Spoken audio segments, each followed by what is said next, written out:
और बुलेटिन की शुरुआत सर्दी के सितम के साथ करेंगे। पहाड़ों पर जबरदस्त बर्फबारी से पूरा उत्तर भारत प्रचंड ठंड की चपेट में है। बर्फीली हवाओं के थपेड़ों से तापमान कहीं शून्य के करीब पहुंच गया है तो कहीं शून्य से भी नीचे है। दिल्ली में भी शीतलहरी का प्रकोप जारी है। यमुनोत्री में यमुना जमने लगी है, वहीं श्रीनगर की डल झील धीरे धीरे बर्फ बनती जा रही है। हिमाचल के सोलन में नलों में बहता पानी जमने लगा है। बागेश्वर में पाला पड़ने लगा है, जिससे फलों और सब्जियों के खेत बर्बाद हो गए हैं। दिल्ली और एनसीआर के इलाके भी शीतलहर से ठिठुर रहे हैं। दिल्ली में अधिकतम तापमान पिछले 2 दिन से सामान्य से 3 से 4 डिग्री कम है, जबकि न्यूनतम तापमान 5 डिग्री के आसपास है। मौसम विभाग के मुताबिक आज भी दिल्ली के लिए येलो अलर्ट जारी कर दिया गया है।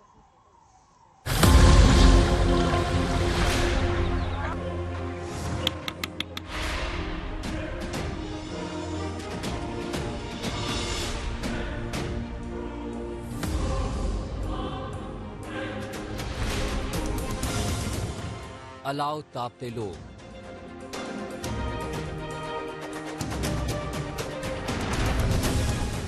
चाय की दुकानों पर लोगों की भीड़,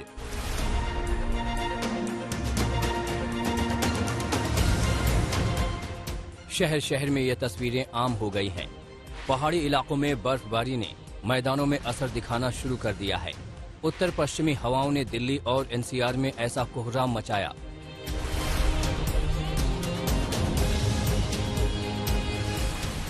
शनिवार से दिल्ली में ऐसी शीतलहर चल रही है कि बाहर निकलना मुश्किल हो रहा है। जो बेघर हैं वो इस तरह दिल्ली के रैन बसेरों में शरण लिए हुए हैं। दिल्ली के ज्यादातर रैन बसेरे रिक्शा चालकों और बाहर से काम करने आए मजदूरों से फुल हो चुके हैं। यहाँ 15 दिन का बेड है सर, 15 का 15 फुल हो जाता है। क्या क्या फैसिलिटीज जो दी फैसिलिटी सर, बेड है, कंबल है, ब्लैंकेट है वगैरह। उसके बाद पानी वगैरह, गर्म पानी का सुविधा है। बाकी बात सुबह का चाय का, टोस्ट का, चाय पापे का है। दिन में खाना है, रात में भी खाना पीना है। दिल्ली में पिछले 2 दिनों से भयंकर शीतलहर चल रही है। हाल ये है कि अधिकतम तापमान भी बुरी तरह लुढ़क चुका है। रविवार को दिल्ली में अधिकतम तापमान 19.2 डिग्री सेल्सियस दर्ज किया गया, जो सामान्य से 3 डिग्री कम है, जबकि न्यूनतम तापमान 4.6 डिग्री। दरअसल जब अधिकतम तापमान कम हो तो सर्दी का अनुभव ज्यादा होता है। अधिकतम कम होने का मतलब है कि वातावरण को गर्म होने का मौका नहीं मिलता। इसलिए अधिकतम तापमान जितना कम होगा, ठिठुरन उतनी ज्यादा होगी। मौसम विभाग के मुताबिक आज भी अधिकतम तापमान 19 डिग्री के आसपास रहने का अनुमान है। आज भी दिल्ली में येलो अलर्ट है।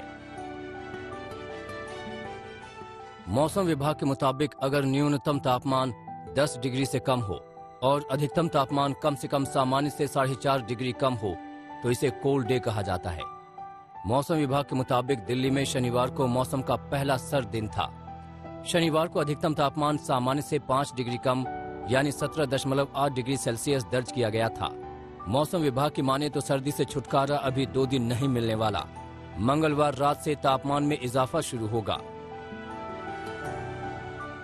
All parts of northwest India and adjoining central India is under the grip of cold wave to severe cold wave. Now prediction is that we have a western disturbance. If you see some clouds, so that is approaching 22nd onward. Okay, so the chances is that from 21 night, the temperature, minimum temperature will start rising. So next 2 days we have given the orange color alert for Rajasthan, Punjab, and Haryana also. And temperature for Delhi also will rise from 21st night.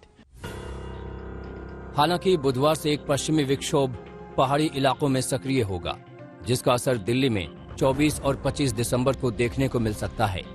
हालांकि ये western disturbance कितना ताकतवर होगा, इसके बारे में मौसम विभाग अभी साफ कुछ नहीं बोल रहा है। लेकिन इसकी वजह से शुक्रवार और शनिवार को दिल्ली में हल्की बारिश तक की संभावना है। दिल्ली के साथ साथ उत्तर भारत के तमाम इलाके सर्दी से कांप रहे हैं। जरा तापमान पर गौर कीजिए। अमृतसर में कल न्यूनतम तापमान -0.5 डिग्री सेल्सियस दर्ज किया गया। भटिंडा में 0.1 डिग्री सेल्सियस, फरीदकोट में 1 डिग्री सेल्सियस और पठानकोट में 1.5 डिग्री सेल्सियस तापमान दर्ज किया गया। चंडीगढ़ में पारा कल 3.2 डिग्री सेल्सियस तक लुढ़क गया। हरियाणा के सिरसा में 0.6 डिग्री सेल्सियस के साथ सबसे सर्द शहर रहा। हिसार में 2, नारनौल में 1.2 और रोहतक में कल न्यूनतम तापमान 3.8 डिग्री दर्ज किया गया। तो सावधान रहिए, शीतलहर से बचकर चलिए। बेहद जरूरी हो तो एहतियात के साथ ही घर से बाहर निकलिए। दिल्ली से कुमार कुणाल और सुशांत मेहरा के साथ आज तक ब्यूरो। मैदानी इलाके सर्दी का सितम झेल रहे हैं तो वहीं पहाड़ों का भी हाल बुरा है। हिमाचल प्रदेश और उत्तराखंड में जमा देने वाली सर्दी पड़ रही है। देखिए पहाड़ी इलाकों की सर्दी पर ये रिपोर्ट।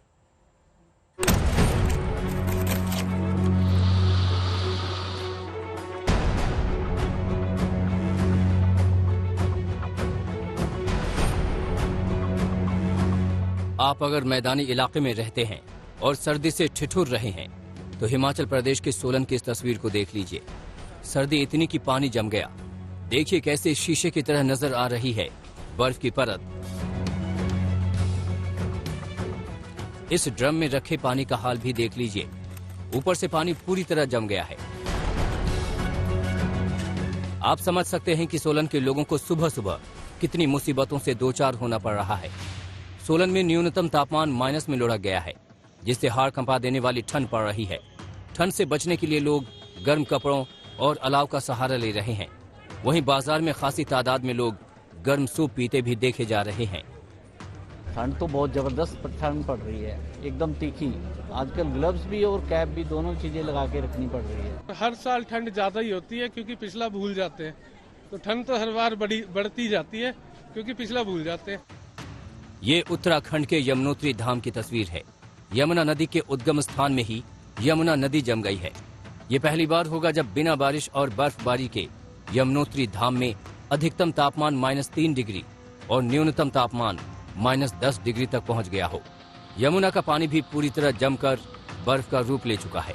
कपाट बंद होने के बाद से इस सर्द मौसम में यमुनोत्री धाम की ये पहली तस्वीर है। इस प्रचंड ठंड में हनुमान मंदिर के पुजारी, यमुनोत्री मंदिर समिति कर्मचारी और उत्तराखंड पुलिस के सिपाही समेत कुल 7 लोग यमुनोत्री में मौजूद हैं, जो इस -, डिग्री तापमान में पूरी सर्दी यमुनोत्री धाम में ही रहेंगे। सर्दी का जबरदस्त प्रकोप उत्तराखंड के बागेश्वर में भी है। बागेश्वर में पिछले 2 दिन से सुबह की शुरुआत कोहरा से हो रही है और दिन भर बर्फीली हवाएं चलती रहती हैं। यहाँ सुबह और शाम का पारा 0 डिग्री तक पहुँच रहा है। सर्दी से सब्जी और रबी की फसल को भारी नुकसान पहुँचा है। बहुत ज़्यादा ठंड हो गई है। लोगों को ठंड से बचने के लिए प्रशासन से मेरा निवेदन है आपके द्वारा कि यहाँ पर कुछ अलाव की व्यवस्था करी जाए। ये बैजनाथ चौराहा है, ताकि अलाव जला के लोगों को ठंड से छुटकारा मिले। सर्दी और बर्फबारी से भले ही आम लोग त्राहिमाम कर रहे हों, लेकिन उत्तराखंड का एक इलाका ऐसा भी है जहां जश्न का माहौल रहता है। औली फिर से पर्यटकों से गुलजार है। सर्दी और बर्फबारी का आनंद लेने के लिए यहां भारी तादाद में टूरिस्ट पहुंचे हुए हैं। तो सर अभी ठीक है और सुबह काफी लोग आ जाते हैं और लगातार जब से 6 तारीख से बर्फ पड़ी है तब से वीकेंड पर औली में काफी अच्छा टूरिस्ट आ रहा है और लगातार टूरिस्ट हर साल 10 साल बढ़ते जा रहा है। एक तरह से सर्दी की ये शुरुआत है। दिसंबर के आखिरी हफ्ते में सर्दी का मौसम चरम पर पहुंचता है, जो जनवरी में करीब 1 पखवाड़े तक जारी रहता है। बागेश्वर से जगदीश पांडे, औली से कमल नयन सिलोड़ी के साथ दिलीप सिंह राठौड़, देहरादून आज तक। चलिए अब आपको श्रीनगर लिए चलते हैं और दिखाते हैं वहां के मौसम का हाल। अगर कश्मीर के पहाड़ी इलाकों की बात करें तो वहां पर तापमान और भी नीचे जा रहा है। जहां तक गुलमर्ग की बात है वहां पर तापमान -8 डिग्री रिकॉर्ड किया गया, जबकि लद्दाख क्षेत्र की नुब्रा वादी में तापमान -16 डिग्री तक लुढ़क चुका है और द्रास में भी कुछ ऐसा ही हाल है। हम इस वक्त श्रीनगर के प्रसिद्ध डल झील में खड़े हैं और कहा जाता है कि जब डल झील जमनी शुरू हो जाएगी तब मान लीजिए कि सर्दी अपने चरम पर है और कुछ ऐसा ही महसूस आज सुबह, ये शनिवार की सुबह को श्रीनगर में लग रहा है, जब डल झील जो है वो धीरे धीरे अब किनारों पर जमने लगी है। श्रीनगर का डल झील जो है वो अब धीरे धीरे जो है इस तरह से जमने लगा है और बर्फ की जो परत है वो साफ इस झील पर दिख रही है और यही अंदाजा है कि कश्मीर का डल झील जब जमने लगेगा तब जाहिर है कि कश्मीर में कितनी ज्यादा और कड़ाके की ठंड पड़ रही है। फिलहाल मौसम विभाग का कहना है कि आने वाले दिनों में न सिर्फ कश्मीर में बल्कि उत्तरी राज्यों में भी ठंड जो है और बढ़ सकती है और 3 दिन बाद जम्मू कश्मीर में और एक वेस्टर्न डिस्टर्बेंस दाखिल हो रही है, जिसके बाद पूरे कश्मीर में बर्फबारी का नया दौर शुरू होगा। बात अब सियासत की करेंगे। मौसम भले ही सर्द हो लेकिन उत्तर प्रदेश में सियासी पारा गर्म है। कल बीजेपी ने अपने विपक्ष को ढेर करने के लिए एक तरफा नहीं 6 तरफा प्रहार किया और प्रहार भी ऐसा कि 6 बड़े दिग्गज अलग अलग जगहों से जन विश्वास यात्रा पर निकल पड़े।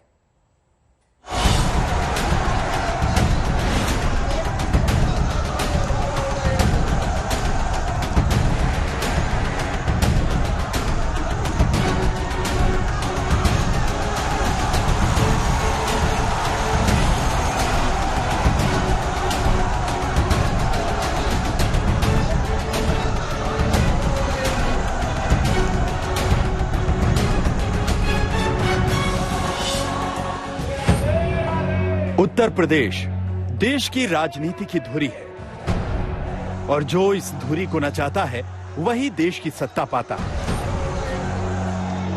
यही वजह है कि इस धुरी को नचाने की ताकत हासिल करने के लिए एक दूसरे के धुर विरोधी यूपी विधानसभा चुनाव में एक दूसरे को धूल चटाना चाहते हैं। अभी तक एक्सप्रेसवे के बहाने बीजेपी विधानसभा चुनाव में सॉफ्ट प्रमोशन कर रही थी, लेकिन अब उसने एक बार में ही 6 बड़े चुनावी धमाके किए। 6 जिले, 6 दिग्गज नेता और 6 तरफा हमला। बीजेपी ने एक बार में ही विपक्षी पार्टियों को चित करने के लिए बड़े पैमाने पर एक साथ जन विश्वास यात्रा की शुरुआत की और अलग अलग मुद्दों पर अलग अलग जगहों से वार किए। इस यात्रा की शुरुआत अंबेडकर नगर से हुई, जहां बीजेपी अध्यक्ष जेपी नड्डा ने खुद कमान संभाली। हमारे विश्वास का आधार क्या है? हम कह रहे हैं जन विश्वास यात्रा। इसका आधार क्या है? अब चुनाव आएंगे, हर व्यक्ति अपने अपने तरीके से नारे लगाएगा, लुभाने बातें कहेगा, नए नए नारे देगा। जनता के पास क्या आधार है कि वो कह सके कि यह जो कह रहे हैं वो सच है? इसका एक ही आधार है, वो आधार है कि किस राजनीतिक दल ने पीछे क्या किया है, वही तय करेगा कि वह आगे क्या करने वाला है। इस बात को समझना चाहिए। यूपी के मुख्यमंत्री योगी आदित्यनाथ यूपी की सत्ता पर दोबारा काबिज होने के लिए प्रचार का जिम्मा मथुरा से संभाले हुए हैं। भगवा कपड़े और हिंदुत्ववादी छवि ग्रहण किए हुए योगी आदित्यनाथ ने मथुरा में श्री कृष्ण के दर्शन किए, फिर जनता को पुरानी सरकार के दौरान हुए दंगों की याद दिलाकर यूपी पर लगे जख्मों के निशान दिखाए। पिछली सरकारों में क्या होता था, ये वही करती है। कोसी कला का दंगा यहाँ का कोई व्यक्ति भूला नहीं होगा। कोसी कला में क्या होता था, जवाहर बाग में क्या होता था।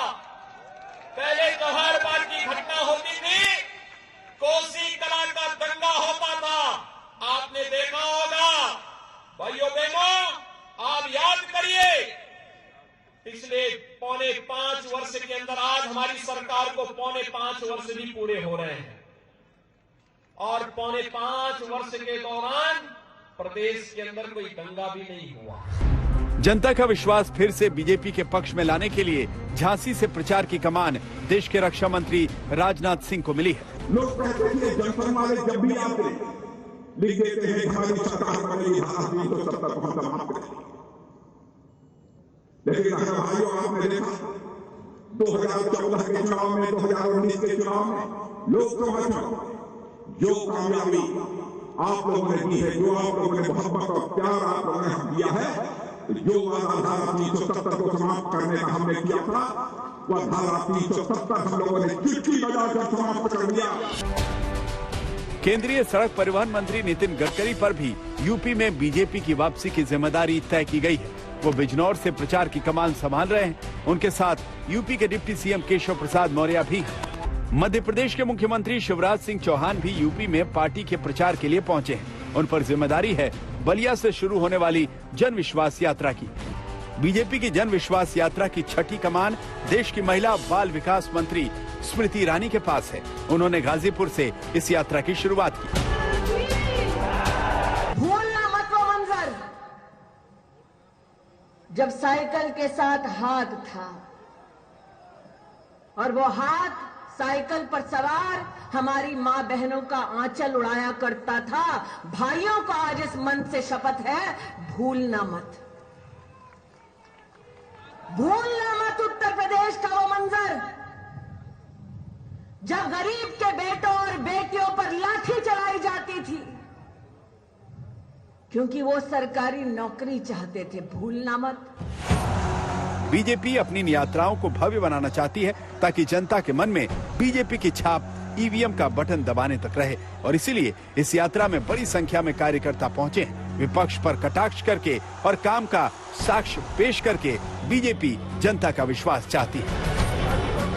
अंबेडकर नगर से चित्रा त्रिपाठी, बिजनौर से राम किंकर सिंह और मथुरा से कुमार अभिषेक के साथ आज तक ब्यूरो।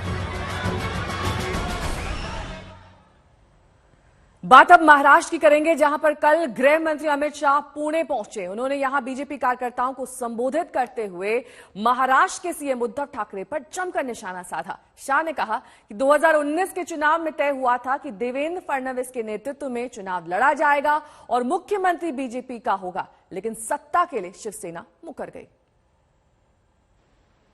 मैं खुद उस वक्त शिवसेना के साथ जो संवाद हुआ मैंने खुद ने किया है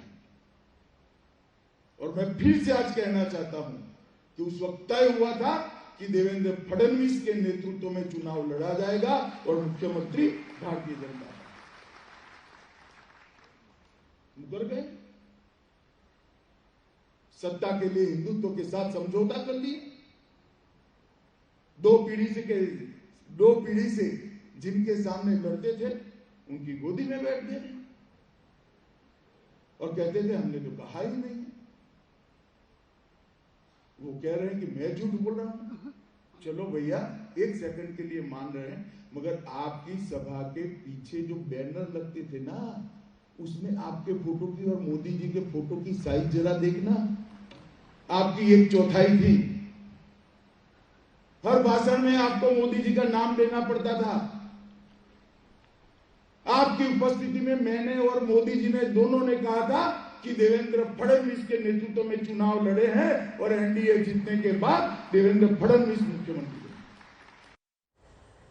बात अब बिहार की करेंगे, जहां पर पूर्व सीएम जीतन राम मांझी के बयान पर बवाल हुआ है। जीतन राम मांझी ने पिछले दिनों पंडितों को लेकर एक ऐसी टिप्पणी कर दी कि बवाल मच गया। विवाद बढ़ने पर मांझी ने माफी मांग ली। क्या है ये पूरा विवाद, देखिए। इतनों में शर्म लाज नहीं लगता हम लोगों का कि पंडित आते हैं तो नहीं खाएंगे बाबू, आपको हमको दे देंगे।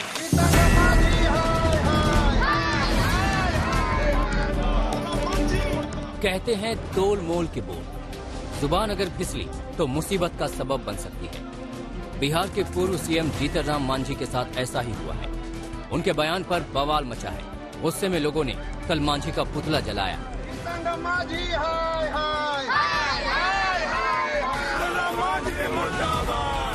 दो तस्वीरें देखिए, एक तरफ पटना की तस्वीर है तो दूसरी तरफ दरभंगा की। पटना के कारगिल चौराहे पर जीतन राम मांझी का पुतला जलाते हुए लोगों ने जमकर नारेबाजी भी की। भगवान के नाम पर और हम लोग का जो पूजनीय है ब्राह्मण समाज के लोग हैं, उनके खिलाफ अनर्गल अशोभनीय टिप्पणी के अमर्यादित बात बोलते हैं, जिसका कहीं से कोई उचित स्थान नहीं होता है। इस तरह से उस समाज को तोड़ना चाहते हैं, दंगा करवाना चाहते हैं, आपस में लड़वाना चाहते हैं। सत्यनारायण भगवान के बारे में पूछ रहे हैं कि सत्यनारायण भगवान कहाँ से आ गए और जो आपत्ति पर जो सब यूज कर रहे हैं, तो ये सब नहीं चलेगा। एक बार वो गाली दे रहे हैं मंच पे, फिर वो कह रहे हैं कि नहीं हम गाली नहीं दिए हैं। अगर यही कोई अन्य वर्ग के अन्य समाज के लोग अगर गाली देते उस दलित समाज को, तो आज की डेट में अभी वो जेल रहते हैं। दरअसल पूर्व मुख्यमंत्री और हिंदुस्तानी अवाम मोर्चा के राष्ट्रीय अध्यक्ष जीतन राम मांझी का एक वीडियो वायरल हुआ है, जिसमें वो ब्राह्मणों को गाली देते नजर आ रहे थे। हालांकि जब विवाद ने तूल पकड़ा तो उन्होंने तुरंत इसके लिए माफी भी मांग ली। आप लोग माफ कीजिएगा, हम सब लोगों को कहते हैं आजकल हमारे गरीब तबके के लोग धर्म की परायणता ज्यादा आ रही है। सत्यनारायण पूजा का नाम हम लोग नहीं जानते थे, हर जगह हम लोगों के टोला में सत्यनारायण की पूजा होती है। और इतनों में शर्म लाज नहीं लगता हम लोगों का कि पंडित आते हैं तो नहीं खाएंगे बाबू, आपको हमको लड्डे दे दीजिए। हम तो ये कहा अपने समाज के लोगों को कि आज आस्था के नाम पर करोड़ों करोड़ रुपया लुटाया जा रहा है। गरीब क्या जो होना चाहिए भलाई उतनी भलाई न हो रही है। और आप लोग जो शेड्यूल कास्ट के लोग हैं पहले पूजा पाठ में उतना विश्वास नहीं करते थे, अपनी देवताओं को पूजा पाठ करते थे, चाहे तुलसी भी हो, माँ सबरी हो या फिर दीना भद्री हो, ये सब की पूजा करते थे। लेकिन अब तो आपके यहाँ पंडित जी भी आते हैं और आप लोगों को लाज शर्म नहीं लगता है कि साहब वो कहते हैं कि हम खाएंगे नहीं, बाबू नगदे दे देना, उनसे पूजा करवाते हो। यही हमने कहा था और हम अपने समाज के लिए हरामी का शब्द यूज किया था, हम पंडित जी के लिए यूज नहीं किया था। अगर इसमें कहीं गलतफहमी हो गई हो तो इसके लिए हम माफी चाहते हैं। बहरहाल मांझी के बयान पर तीखी राजनीतिक प्रतिक्रिया हुई है। ये मुझे लगता है पूरी तरीके से गलत है। भाई आप बिहार के आप पूर्व मुख्यमंत्री हैं, अपने बिहार की कमान आपने संभाली है, ऐसे में अपने ही प्रदेश के एक जाति विशेष को इस तरीके से शब्दों का इस्तेमाल करना संभवतः हो सकता है कि भाई आपकी व्यक्तिगत आस्था नहीं हो इन सब चीज़ों में, वो अलग बात है। मुझे लगता है धर्म पूजा पाठ ये पूरी तरीके से व्यक्तिगत आस्था का विषय है, आपकी संभवतः नहीं होगी, पर जिन लोगों की है उनकी आस्था को इस तरीके से ठेस पहुंचाना, पूजा के बारे में इस तरीके से कहना या जो पूजा करवाते हैं उनके बारे में इस तरीके से गाली सूचक शब्दों का इस्तेमाल करना, मुझे लगता है ये गलत है। बीजेपी आरएसएस के गोद में बैठ करके आदरणीय जीतन बाबू मांझी जी की भाषा भी अब उसी तरह हो रही है। आदरणीय जीतन बाबू मांझी जी ने ब्राह्मण जाति के लिए जिन शब्दों का प्रयोग किया है वो कहीं से भी उचित नहीं ठहराया जा सकता है और ये क्षम्य नहीं है। जीतन बाबू मांझी जी अनुभवी राजनेता हैं, प्रदेश के माननीय मुख्यमंत्री रहे हैं। एक ब्राह्मण जाति को वो गाली गलौज की भाषा से अपमानित कर रहे हैं, ये कभी भी माफ नहीं किया जा सकता। इतनों में शर्म लाज नहीं लगता। सार्वजनिक जीवन में मर्यादा का पालन जरूरी होता है। अगर जीतन राम मांझी सोच समझकर शब्दों का प्रयोग करते तो ये विवाद नहीं होता। राजेश कुमार झा के साथ रोहित कुमार सिंह, पटना, आज तक। बात अब जम्मू कश्मीर के बिजली संकट की करेंगे। निजीकरण के खिलाफ जम्मू कश्मीर में बिजली कर्मचारी हड़ताल पर गए तो कल रात जम्मू कश्मीर के कई इलाके अंधेरे में डूब गए। बिजली बहाल करने के लिए सेना और पुलिस को ग्रिड स्टेशन पर मोर्चा संभालना पड़ा। बताया जा रहा है कि बिजली अब बहाल हो चुकी है। बाजार में अंधेरा, सड़कों पर अंधेरा, मोहल्लों में अंधेरा। कल रात जम्मू कश्मीर के कई इलाकों में कुछ ऐसा ही नजारा रहा। जम्मू के गांधीनगर इलाके का हाल देख लीजिए। रात के अंधेरे में डूबा है पूरा इलाका, क्योंकि बिजली विभाग के कर्मचारी हड़ताल पर हैं। जम्मू कश्मीर में एक बहुत ही बड़ा बिजली संकट इस समय चल रहा है और इसके कारण लोगों को काफी ज्यादा समस्याएं उठानी पड़ रही है। आम जनता काफी ज्यादा परेशान है। इस समय मैं मौजूद हूं जम्मू के गांधीनगर इलाके में और यहाँ पर आप देख सकते हैं कि बिल्कुल अंधेरा छाया हुआ है। एक भी मकान में बिजली नहीं है, सुनसान गलियां हैं और बिजली नहीं है। बिजली कर्मी हड़ताल पर गए तो हालात संभालने के लिए जम्मू कश्मीर पुलिस और सेना के इंजीनियर मोर्चे पर तैनात हो गए।